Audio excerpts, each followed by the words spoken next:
two gorgeous old British icons next to each other.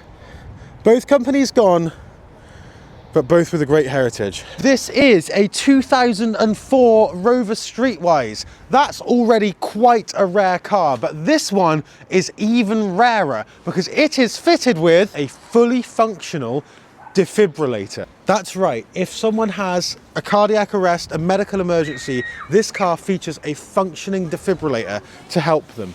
I'm really intrigued to see if it's ever actually been used. We'll be speaking to the owner in a minute and I'll ask him that question. And over on the left, we have a donation to the Forecourts group from the Max Dixon Foundation. This is a bleed kit. Max Dixon was unfortunately a case of someone in Bristol getting stabbed and killed. So very, very important charity. And if you want to support them, I'll put links in the description for how you can do that. This is a 2-litre L series turbo diesel producing 99 horsepower with a top speed of 110 miles an hour. This car is quite famous as well. It goes to fetes up and down the country, has featured in the Pride of Longbridge Festival. So let's talk about how this happened. Back in 2003, 2004, Rover had essentially £7.50 in the bank account.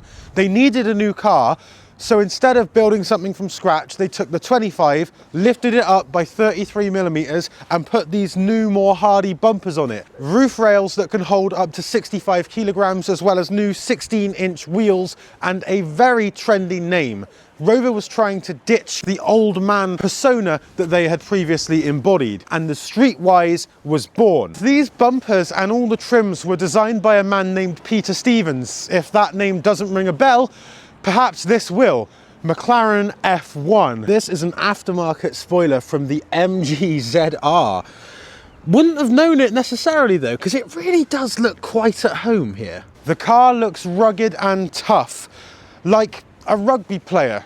I'm not sure if this is a grille or a gum shield. This car is the SE trim, which means that you get all leather seats that hold you very tightly at the sides, and there's 4 of them instead of 5. So everybody has proper support and they're not too bunched together like you normally are in a small hatchback. Other features include twin airbags and reversing park sensors. This car really does feel like a weird missing link, a clash of styles, because it isn't under the MG name, it's under the Rover name, but it's so much more trendy and appealing to the youth of 2004 than I imagine any other Rover was. It's a bit like your granddad walking in with a backwards baseball cap. You might laugh at first, but when you realise that this old timer has an 80% MOT pass rate, you better show some respect. Hello, Stephen, nice to meet you. Hi, nice to see you. Welcome to the channel, and this is your gorgeous car. It is, yeah, Roger. Roger? Why is it Roger?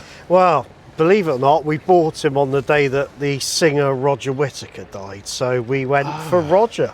Okay, so it's a sign of respect. It is, really, yes, yeah. Why does this car have a defibrillator? We've decided this year from the British Cars and Forecourts group to help donate for Defib WSM project. Yeah. So they kindly gave us a defibrillator which we fitted to the car, and we're collecting money towards a defibrillator to go somewhere in Weston-super-Mare at some point. Oh, wow. At the moment, we've got just over £1,200 towards our £1,700 target, so we're really close now. And where can the viewers go if they'd like to support that and help donate to the defibrillator? Join the British Cars and Forecourts group, and then at the top of the page there's a featured section. If you go in there, it'll pull up a picture of Roger, and it'll take you to the Infuse page where you can then donate accordingly. Wow. So talk us through the story of this car. We bought the car to do the NC500 from one of our members that passed away, Sam Jarvis, and then what the idea was, we were then going to get rid of the car. But for some reason, we all fell in love with the old fella and we've kept him. And now what we do is that, you know, people will sponsor our group and give donations to the charity. And in return, they get to put their name on the side of the car. I got as many local members as possible to go on the Defibrillator Resus Ready course. Okay. So there's actually quite a lot of us that can operate Roger's defibrillator. Wow. So if we're at a car show and say I'm having a coffee over there and someone kills over there, one of our members can flip the old boot up, and they can do it. And that defibrillator, how is it powered? Is it from the car battery? No, it is fully self-sufficient. The battery, Oh, I right. believe, will last 10 years at full charge. So, I guess it's got one use, right? no, not a problem. You can replace the pads Yeah. and the batteries, and off it goes again. So it's absolutely fine. Have you yet had to actually use it? Well, thank goodness, no. Okay. I reckon it's time we go for a drive. Is that all right with Yeah, you? of course, yeah. All right. Yeah. It's lovely in here, isn't it? Yes, nice and quiet. I did add some old man wood to the, just to bring it back to its proper Rover roots. So what's that from? Like 25? That's from 25, yeah. Oh, wow. It's very quiet, actually, which is not really what I expected, given it's a diesel. And how often do you drive this? Is it a daily driver for you? Yeah, I got a Jaguar that I drive as well, but this is my sort of toy, really. So what's the mileage on this one? It's just turned over 108,000 this week, so And they'll just do quite a bit. They'll do a lot more than that, won't Oh they? yeah, with yeah, it's a diesels? good engine. It really is a good engine. And it's so smooth as well, considering everyone thinks it might be an old banger, but it really is quite a nice car. I can't really reconcile in my head the fact that this is a 2004, because I've been in cars a decade newer than this that feel cheaper and rattlier. Yeah, yeah. And we're down here on one of the nicest days that winter has given us at Weston-super-Mare in an incredible piece of British history. This is wonderful. So if someone's out there thinking about buying a Streetwise now in 2025, do you think you would advise them against it, or would you encourage them to go for it? No, I think it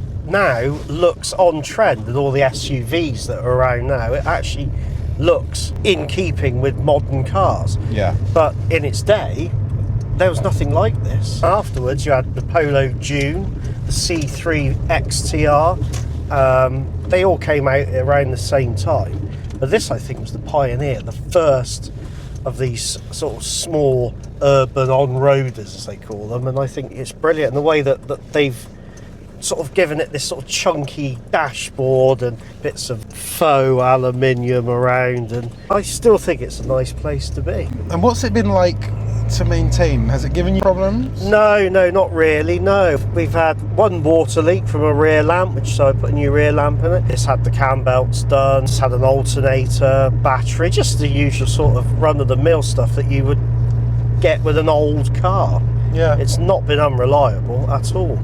It's been very, very good. And you have a couple of other Rovers as well, don't you? Yeah, I've got a Rover 75, yeah. What colour is that one? That one's Firefrost Red. Pre or post facelift?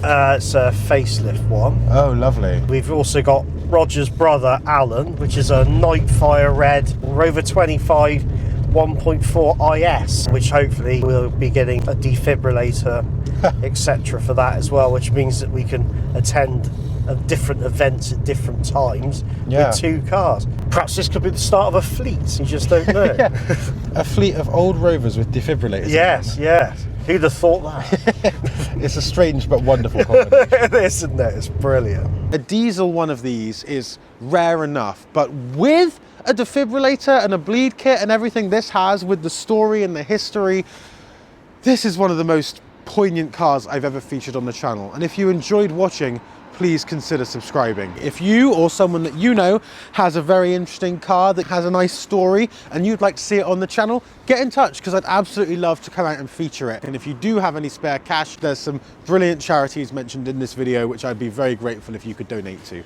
Thank you very much for watching. I will see you next time. I sell this, you see, for the charity. Yeah. Basically, I just flog all this. That's one thing I'd very much like to do, is start getting like merchandise, I don't know, a t-shirt or stickers or something. Yeah, I haven't got round to clothing yet. Well, I did, I got it wrong. Oh yeah? I uploaded the wrong picture, so I ended up with t-shirts with something completely random. That's actually quite funny. It's brilliant. Yeah. It's like I've got a sense of humour, see? I think I've got one left. I'll have to see. So you ordered a t-shirt with a logo on it and you accidentally chose the wrong image. Yes, yeah. And so you have, this is John Nettles? Yeah, that's the actor John Nettles. John Yeah, yeah. And I've now got stickers as well.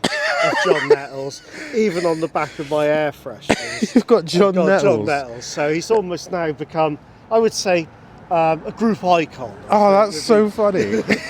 So if anyone ever wanted a t-shirt with John Nettles if you're on a it, fan of John Nettles, join the group. and then get John Nettles. Yeah. Oh, that's